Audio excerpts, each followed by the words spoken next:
ये दोस्तों, आज हम लोग ब्रह्मांड के बारे में जानते हैं। ब्रह्मांड, देखिए, हम लोगों को जो आसमान में ऊपर जितना भी जो आकाशीय पिंड नजर आते हैं, ये सारा का सारा मिला के ब्रह्मांड कहलाता है, ब्रह्मांड होता है। ब्रह्मांड के अध्ययन को कॉस्मोलॉजी कहते हैं। ब्रह्मांड के अध्ययन को कॉस्मोलॉजी कहते हैं। ब्रह्मांड के अंदर यानी जितने ऊपर में जितने तारे नजर आते हैं, हाँ, उस सभी के ग्रुप को, सभी को मिला के ब्रह्मांड कहते हैं। ये है ब्रह्मांड, ठीक है। तो इसके अध्ययन को कॉस्मोलॉजी कहते हैं। एक विद्वान था जॉर्ज जॉर्ज लेमेत्रे। इन्होंने बिग बैंग थ्योरी दिया था। क्या दिया था? बिग बैंग थ्योरी दिया था। बिग बैंग थ्योरी के अंतर्गत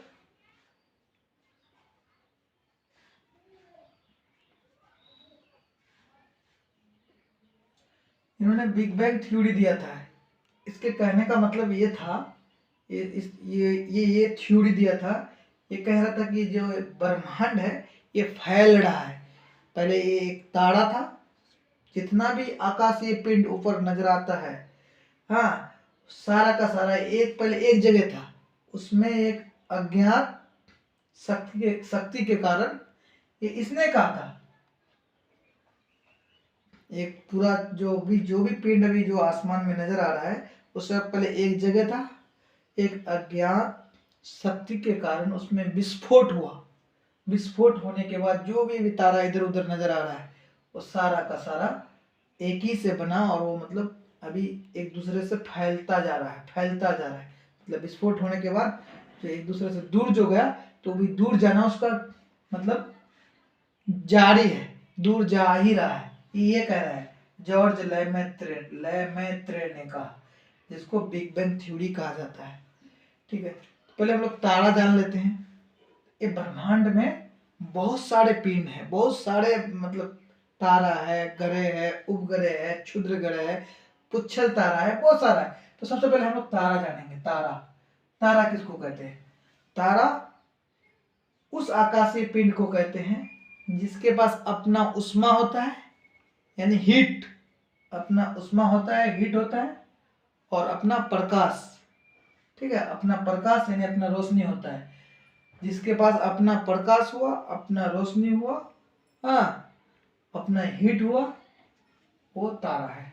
जैसे सूर्य भी एक तारा है। सूर्य एक तारा है। हम लोग जो आकाशीय पिंड में रह रहे हैं पृथ्वी पर, इसका सबसे करीबी तारा सूर्य है। सूर्य भी एक तारा है। वो ये तारा हम लोग का सबसे करीबी है। इस तारा के बदौलत हम लोग जीवित हैं। इस तारा से मतलब हम लोगों को प्रकाश मिलता है। इस तारा का हम लोगों का पृथ्वी जो है इस तारा का परिवार में से एक है, जिस कारण हम अपने करीबी तारा को एक नाम दे दिया गया है, सूर्य। सूर्य भी एक तारा है। तारा को नाम दिया गया है। अपने करीबी तारा को, पृथ्वी जो है, पृथ्वी के रहने वाले अपने करीबी तारा को सूर्य नाम दिया है। सूर्य भी एक तारा है। सबसे पहले आ जाइए हम लोग समझते हैं कि तारा बनता कैसे। ठीक है, सबसे पहले तारा जो है एक गैस की तरह होता है, विरल गैस, जिसको कहते हैं विरल गैस, यानी गैस इधर उधर फैला हुआ रहता है। ये आपस में सटने लगता है, धीरे धीरे आपस में सटने लगता है। सटने का ये निहारिका बनता है। थोड़ा जो सट जाता है, निहारिका बनता है। फिर इसमें क्रिया होता है, मतलब ये जो गैस इधर उधर रहता है, सटने के बाद इसमें क्रिया होता है। एक दूसरे से ये मतलब टकराते फकराते रहते हैं, जिस कारण यहाँ पर उष्मा मतलब तैयार होता है, उष्मा बनता है, जिसको बोलते हैं संलयन।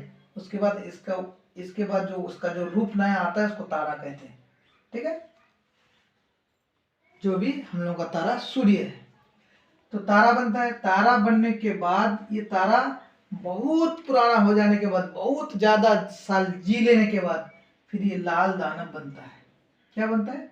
ये बहुत साल जीने के बाद इसमें ईंधन जो है इसका घट जाता है। इसका जो उष्मा जो होती इसमें जो रहता है वो धीरे धीरे घटने लगता है। घटने के बाद ये लाल दानव बनता है और ये बड़ा हो जाता है, अपना आकार से बड़ा हो जाता है। तारा अपना आकार से बड़ा हो जाता है, जिसको लाल दानव कहते हैं। ठीक है, फिर लाल दानव का ईंधन और खत्म होने लगता है, और ज्यादा खत्म होने के बाद ये बनता है श्वेत वामन या जीवाश्म तारा। श्वेत वामन या जीवाश्म तारा, लाल दानव में और ईंधन घटने के बाद, कम होने के बाद वो श्वेत वामन बनता है या जीवाश्म तारा बनता है।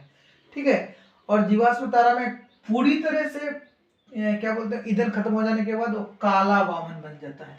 क्या बोलते हैं, काला वामन बन जाता है। ठीक है, लेकिन ये जो लाल दानव है ये दो रास्ता को मतलब इख्तियार करता है, इधर भी जाता है, तो इधर जाने के बाद इधर अगर जाएगा तो क्या बनेगा, अभिनव तारा बनेगा। ठीक है, लाल दानव के बाद इधर जाएगा तो अभिनव तारा बनेगा, और अभिनव तारा में विस्फोट होता है। क्या होता है, विस्फोट होता है। विस्फोट होने के बाद अभिनव तारा न्यूट्रॉन बनता है। क्या होता है, न्यूट्रॉन बनता है। न्यूट्रॉन, इसका घनत्व बहुत ज्यादा होता है और ये छोटा होता है। कभी कभी ये पल्सर बनता है, कभी कभी क्वेसर बनता है, और कभी कभी ब्लैक होल बन जाता है। कौन, ये न्यूट्रॉन। ठीक है, अभिनव तारा बना, लाल दानव बना, लाल दानव से अभिनव तारा बना, अभिनव तारा में विस्फोट हुआ, न्यूट्रॉन बना, न्यूट्रॉन के बाद ये कभी पल्सर बन जाता है, कभी कभी क्वेसर बन जाता है, कभी कभी ब्लैक होल बन जाता है। और ब्लैक होल का घनत्व सबसे ज्यादा होता है, जितना भी आकाशीय पिंड है सब में सबसे ज्यादा ब्लैक होल का ही घनत्व ज्यादा होता है। ठीक है, अगर ब्लैक होल का एक चम्मच वहां का मेटेरियल और बाहर निकाले तो मतलब सैकड़ों हाथियों के बराबर उसका वजन हो जाएगा, इतना उसका घनत्व ज्यादा होता है। ठीक है, तो अब हम यहाँ ये बात समझाते हैं आपको कि ये लाल दानव जो है कभी श्वेत वामन बन के इधर जाएगा, कभी अभिनव तारा बन के इधर आएगा। तो इसका मतलब क्या है, देखिए कोई भी तारा, जब विरल गैस था, वो गैस विरल गैस सट के एक जगह मिलके निहारिका बना, निहारिका में संलयन होने के बाद तारा बना, तारा का जो उम्र बहुत ज्यादा हो गया तो लाल दानव बना। लाल दानव अगर सूर्य से 1.44 यानी मान के चलिए 1.5 गुना, सूर्य से 1.5 गुना अगर बड़ा लाल दानव बना, कोई भी तारा अगर लाल दानव बना और अगर वो सूर्य से 1.5 गुना यानी 1.44 मान के चलिए 1.5 गुना अगर बड़ा है, तो वो इस रास्ता होकर आएगा और इधर ये सब बनेगा। और अगर सूर्य से 1.5 गुना यानी 1.44 गुना सूर्य से छोटा अगर बना लाल दानव, कोई भी तारा लाल दानव बना सूर्य से 1.5 गुना छोटा, तो इस रास्ता को इख्तियार करेगा और ये जाके श्वेत वामन बनेगा, फिर काला वामन बनेगा। ठीक है, तो हम लोग सबसे पहले तो देख लिए तारा के बारे में, ब्रह्मांड के बारे में जान गए, तारा के बारे में जानेंगे, बिग बैंग थ्योरी के बारे में जान गए। हाँ, आज हम लोग का एक क्या बोलते हैं,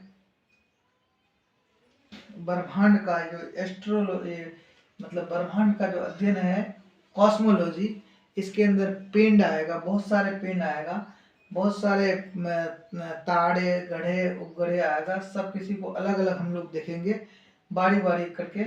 तो आज हम लोगों का जो पहला क्लास है, ठीक है, जिस कारण आज इतना ही रखते हैं। इससे आगे हम लोग तारा को देखेंगे, फिर गधे को देखेंगे, फिर चांद को देखेंगे। हाँ, तो पिंडों के अध्ययन को एस्ट्रोलॉजी कहा जाएगा। ठीक है, तो आज का क्लास को आज यहीं तरह रखते हैं।